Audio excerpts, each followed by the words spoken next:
Chapter 15. I stare at the fat glove for a second or two. I can't believe I've finally come face to face with it. Prepare for certain doom, you no-good glove. You are the cause of all the trouble. Snarling, I bare my teeth. I take a running leap. I pounce. Clenching it tightly in my jaws, I whip my head from side to side. The glove is stiffer and heavier than I thought, and way more leathery. I let it drop to the porch floor. Time for the real work. I creep slowly around the perimeter of the glove, my gaze firmly upon its smooth surface. Its weakness is here somewhere, and I will find it. Aha! I spot a bit of string like a leathery shoelace. It's the perfect place to begin, and as I examine the glove more closely, I see more of them. Lots more. Probably millions. Could this be the easiest job ever? I chomp down on the nearest bit of string. I tug and tug with all my might. I will not relent. But the string is not budging. I have to stop and rest, panting like a weakling, until I spot a more valuable-looking piece right next to it. I'll get you, you other piece of string. My teeth have been preparing a lifetime for this very situation. Chomp! I pull and pull. My jaws are tired, but they will not give up. I steady the glove with my front paws and dig my weight into my hind legs. I tug my head back and back and back. For a long, long time, I keep at it. Now and then, I hear the lady's voice next door muttering to each other. What's going on over there? But there's no time for socializing. Nothing will distract me from my goal. After more and more biting and pulling, I hear an encouraging ripping noise. Progress? With each tug, the string rips a little more. I pull and pull and pull. At last, a bit of the end breaks off. I spit it onto the porch, panting and drooling. I glare at the glove, inspecting the damage. Other than a few teeth marks, it looks exactly the same as before. One thing is clear, there's a lot more work to do. Luckily, there are millions of strings left. I'm biting and chomping and chewing till my jaws are aching. I spit out more and more pieces. Others are fraying and tearing. They are no match for a determined dog like me. I'm exhausted, but I have important work to do. I have to finish the job. I must. Eventually, my tongue is slobbering. My lungs are panting. My sides are heaving. I stand back to admire what's left of the glove. Most of the strings are ripped or gone. The fat leathery part is full of holes and tears. There's no doubt about it. This glove has been sufficiently attacked. I sink down onto the porch. All I want is a well-earned nap in the sun. But for some reason, the ladies choose that exact moment for conversation. Fenway, Patches calls, sounding concerned. Is everything all right? Somehow, I find the energy to trot over to the fence. Everything's way better than all right, I say, thrusting out my chest. Actually, everything is perfect. Goldie snorts. Really?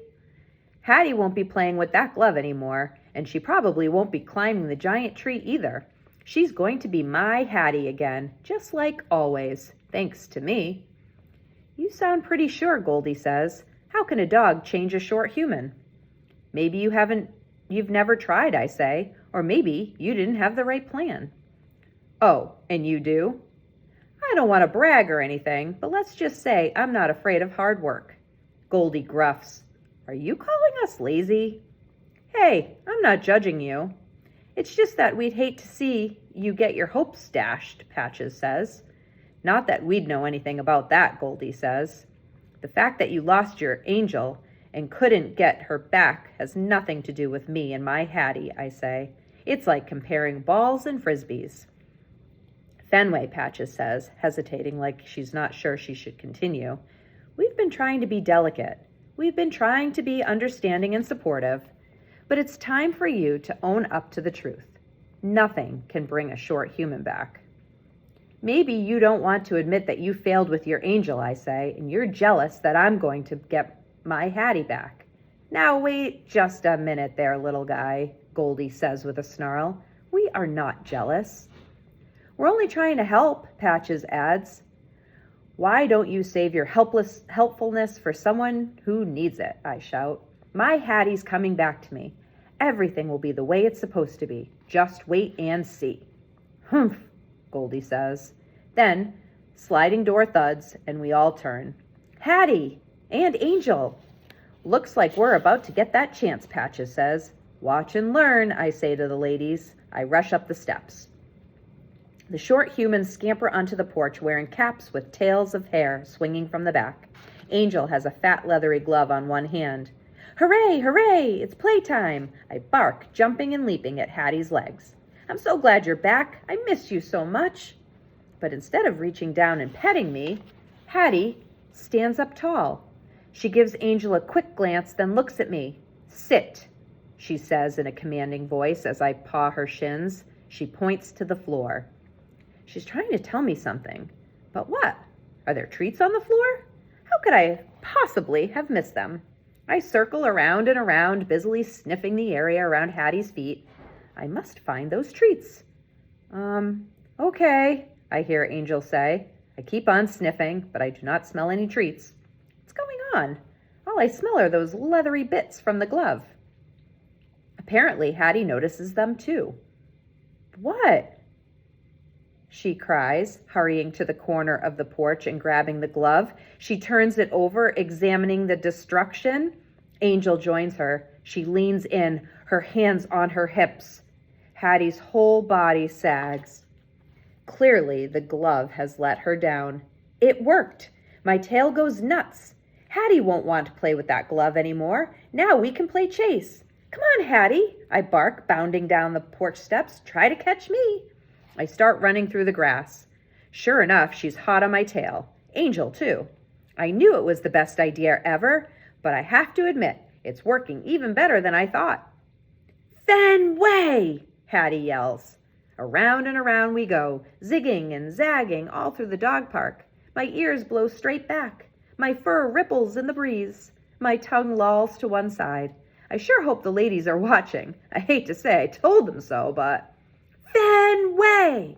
Hattie screams even louder, pretending to be mad and growly. She loves playing chase as much as I do. It's our favorite game. I'm racing around the giant tree when I see Angel coming at me the other way. Ha! Does she think I'm an amateur? I instantly twist and reverse directions. But when I come out the other side, there's Hattie, and Angel's still behind me. They've got me cornered.